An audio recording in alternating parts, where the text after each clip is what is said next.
Kisumu, February 2nd, 2026. The stadium gates didn't just open for a youth program. They opened for a new political reality. The two-term chants are no longer coming from Eldoret or Rift Valley. They are echoing in the heart of Nyanza. For 20 years, this region was the fortress of the opposition. Today, it sounds like Ruto's re-election headquarters.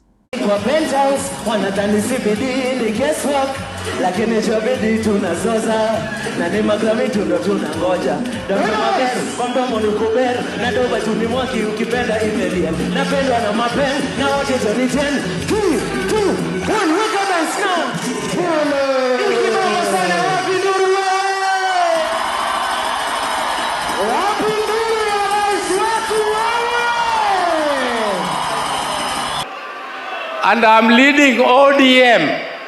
Since my brother left, Raila Amolo Odinga, sinaongoza ODM. Na mkifuata hizi itakupeleka kwa choo. Na ukifuata nyuki itakupeleka kwa asali. Na mimi ninawahakikishia ya kwamba nitawapeleka Canaan, na hiyo Canaan tutapitia Singapore.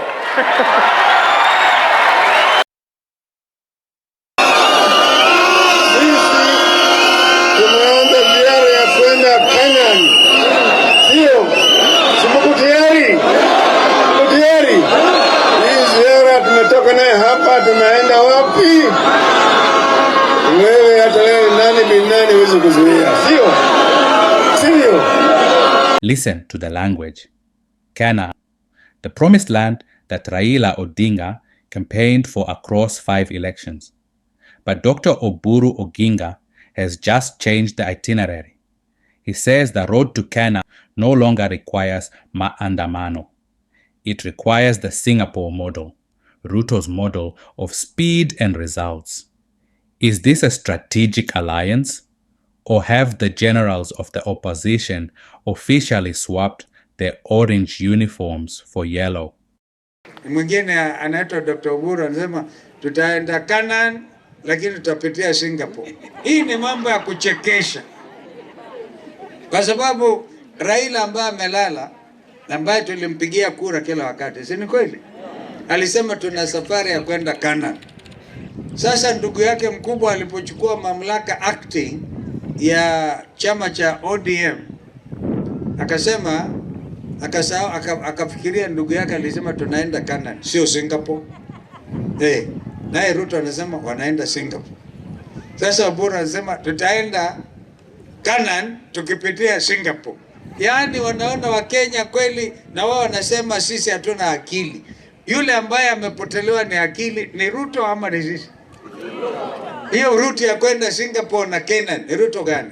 Hii ni Kenya ambayo ni inchi among the community of nations, which is independent and which has decided that we are going to remain a constitutional democracy. We can pontificate about this so-called Nyota program, which, by the way, is an abuse of public resources. Abuse of public resources. Because how can you turn the distribution of these resources funded by the World Bank, by the way, which we have to all pay back, and turn them into UDA rallies? How can you do that? And nobody is saying anything about it. The Nyota program just disbursed 220 million shillings to 8,000 youth in the Lake region, 50,000 shillings per person. In a collapsing economy, this is a lifeline. But in politics, it's a masterclass in infiltration. While the youth celebrate the grants, the House of Odinga is clearing the 2027 path for William Ruto.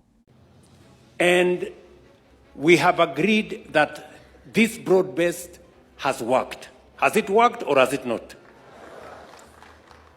And it is said, if it is working, don't fix it. Sindio? So what we have agreed with the leadership of ODM, that let us explore the option and the opportunity of having a coalition going into the next election. And it is because we want to broaden our base. Listen to me, guys. This election in Abuja, we want to win by a margin of between 2 and 3 million. Mnanisikia? Wacha nirudie. This election, the last election, we won by a margin of 200,000. 200,000. This election, we must win by a margin of 2 to 3 million. Ndio tuunganishe Kenya, tutembee pamoja. And I am very clear in my mind. There is a reason, there is justification for us to consolidate the country into one. Listen to me. The position where I sit, there is enough for every Kenyan. One does not need to miss for the other one to get. There is an opportunity for all of us to fit in one government. And therefore, I have no doubt in my mind that we have what it takes, not just to win the next election, but to win it resoundingly so that we can drive our transformation agenda into the future. And not just into the future, into the next generation. We need a political strategy to win the next election and to consolidate the gains we are making in our scorecard and to be able to implement our plan going into the future. And that is why elections in our party, to consolidate our party, is important, and a coalition with ODM will now underwrite our transformation going into the future. The numbers don't lie. Ruto is no longer talking about defeating ODM. He is talking about swallowing it. When Oburu Oginga tells the nation that ODM is not eyeing Kithure Kindiki's seat, the message is clear. The fight is over. The sacred alliance has shifted from the streets to the boardroom. In a strange twist of history, the House of Odinga is now campaigning for the man they once called their greatest rival. We are not going to look for less. Lakini Deputy President, usifikiria ya kwamba tunataka kiti yako, tunataka kukufukuza. Please, you are our friend, but as we negotiate, we are going to negotiate what our people deserve. We are going to negotiate what our party deserves. Our party is not a Jaluo party. It is a party for the whole of Kenya. And therefore, we are going to negotiate fairly. We don't want tribal parties. Hatutaki tribalists kuongeza nchi yetu. So we are going to negotiate, and we are not going to take anybody's share. We are only going to make sure that everybody gets their fair share in the national cake. This is our aim. And those who are saying they want to take over the government, I don't see them campaigning anywhere. They are just in one region, in one area, ndio wanazunguka hapo, lakini rais anazunguka kila mahali Kenya. Hao watapata kura vipi when you are not campaigning? I've never seen a president in Kenya who is campaigning with the energy the President Ruto is using. Kwa hivyo ODM nasema iko na mzingi ambayo imeenda chini sana. Usiangalie tu hii miaka 20 ambayo imepita, lakini imetoka mbali zaidi. Kabla tujaunda hata hiyo Ford, hata tujakuwa kama Young Turks, tulikuwa vile tunapigana mbele zaidi. Huko mbele tulikuwa kuunda kitu ambayo inaitwa Kenya African Socialist Alliance, KASA. Miaka 90 na 82. 1982 tuliweka kasa, maana yake tulikuwa na chama kimoja kisheria, tukasema sisi tunataka kuundisha chama. Tulipokuwa tunataka kuundisha chama ndio wakaenda kwa bunge na wakabadilisha katiba, wakasema ni chama ni moja peke yake, mama na baba KANU peke yake. Sisi tukasema hapana, hii si sawa sawa. Kukalipuka pup, tukachukuliwa tukawekwa ndani, miaka 6 ndani, tunatoka ndani miezi 6 tena ndani, tunatoka ndani tena mwaka 1 ndani tena. Kwa hivyo mjue ya kwamba hii imetoka mbali, ni struggle ambayo Wakenya wamepigana kwa muda mrefu zaidi. Kuna wengine ambaye wamekufa katika hii. Mimi nimeona watu wengi, marafiki wetu ambao wamekufa kwa hii struggle. Nimekaa na watu mpeleka mahakama pale, wakitoka mahakama wamechapatiwa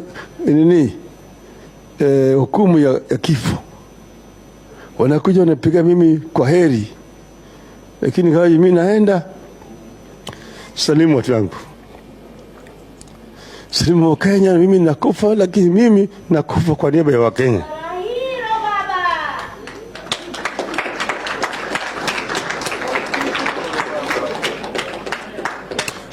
Kwa hivyo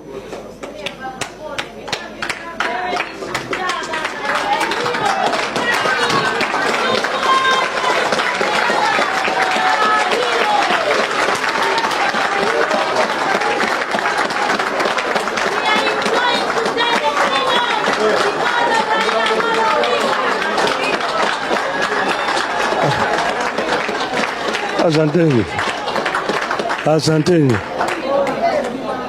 poleni sana. Nakuwa na uchungu ukikumbuka mtu tulikuwa pamoja anakuambia kwamba mimi sitakuona tena, anatoka pale anapeleka kule ananyongwa.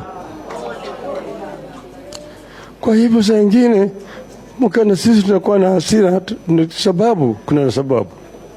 Wengine waandishi wa habari hawaelewi, maana yake wao hawajaona mambo kama yale. Lakini hii harakati ya ukombozi imetoka mbali.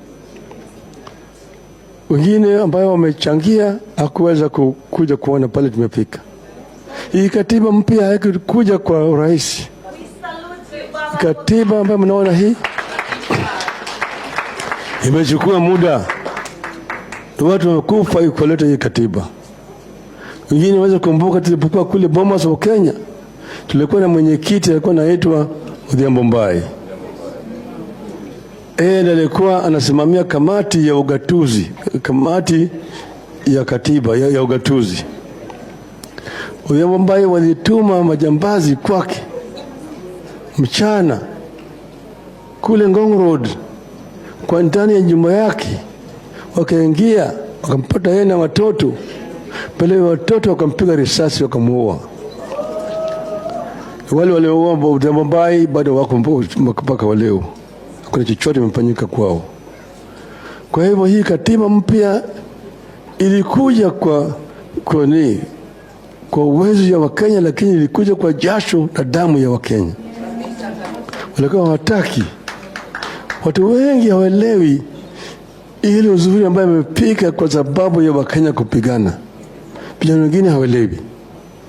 Lakini sisi tunajua ya kwamba hii katiba tulileta kwa jasho na damu ya Wakenya. Lakini ingawaje tu kuna hii katiba, sio ile ambayo tulikuwa nataka kamili. Iko kazi ambayo bado inabaki ifanyike ndio tupate ile katiba kamili vile tunataka.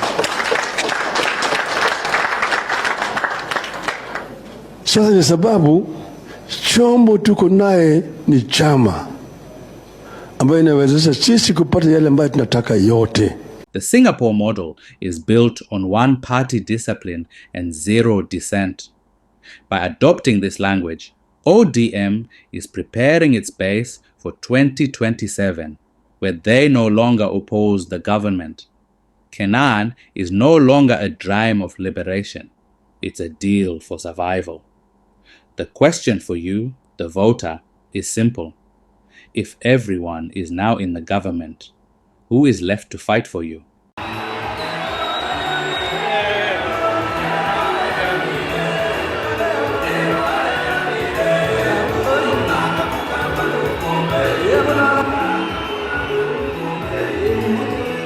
Aya. Asante.